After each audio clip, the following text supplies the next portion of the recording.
Michael Jordan definitely had an amazing career, but some people don't think that he was the GOAT. In this video, we're going to tell if Michael Jordan was the GOAT or if it goes to LeBron or Kobe. Michael Jordan was born in Cumberland Hospital in Brooklyn, New York, but quickly moved to North Carolina when he was a baby. When Michael Jordan was a kid, he was actually more drawn to baseball than he was to basketball because his dad played baseball. But he had too much talent in basketball to not play it. In Michael Jordan's sophomore year of high school, he got cut from varsity and then had to go to JV. But after doing really good in JV, went back to varsity, had a really good high school career, and then committed to the University of North Carolina. After an amazing career in North Carolina and actually making the game-winning shot in his freshman year in the championship, he got picked by the third pick by the Bulls. Michael Jordan had a really good rookie season, even winning the Rookie of the Year. His rookie season was actually about as good as LeBron's MVP season and Kobe Bryant's MVP season. On this third game on Michael Jordan's second season, he did break his foot, but that didn't slow him down that much. In the playoffs, he had a game against the Celtics where he dropped 63 points and single-handedly almost kept his team alive. Although he didn't, he still had a very good season. Michael Jordan also had a really good year in 1987, but what I want to talk about is 1988 because that's the year that he did his free throw line dunk and the same year where he first played the Bad Boy Pistons in the playoffs. After a series of losses to the Bad Boy Pistons, the GM decided to get a better coach in Phil Jackson and finally give Michael Jordan a better supporting cast. And then when they finally did beat him, the Bad Boy Pistons famously didn't give him high fives or shake hands with the Bulls. He probably didn't care much though, because after a really good run, he won the championship for the first time in his career, but not the last time.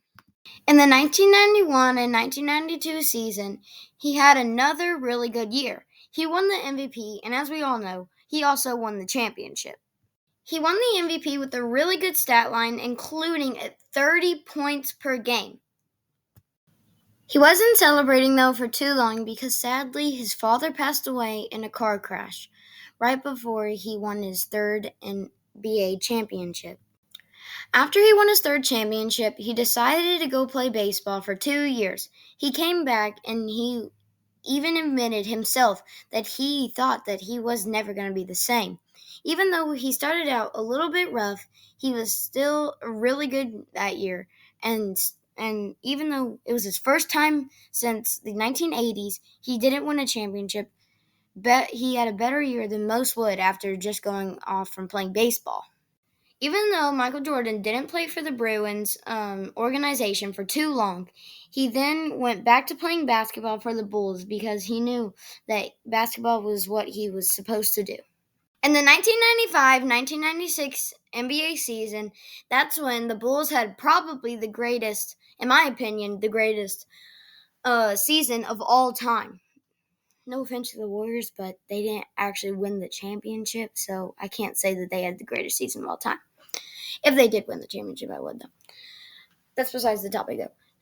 After they had that amazing season, Michael Jordan went right back to his ways, and guess what he did? Take a wild guess what he did. You guessed it. He won the NBA championship. In the 1997 season, you probably know by now what they did. They won a championship for like the fifth time I meant. But everyone knew that next year was probably going to be the last year that they were all together. His last and final series and season for the Bulls, he had the famous game where he had the crazy crossover that some people for some reason think is a push-off, which was not a push-off, and made the game-winning shot. Michael Jordan did have a brief stint with the Wizards, but that's besides the point because it wasn't for too long. What I'm going to be talking about for this part, or for this scene, is if Michael Jordan is the GOAT. In my opinion, I think that Michael Jordan is the GOAT because he has more rings than LeBron and Kobe, and he has better playoff stats than LeBron and Kobe. And his rookie year was as good as Kobe and LeBron's first MVP seasons. So that is why I think Michael Jordan is the GOAT and LeBron is not.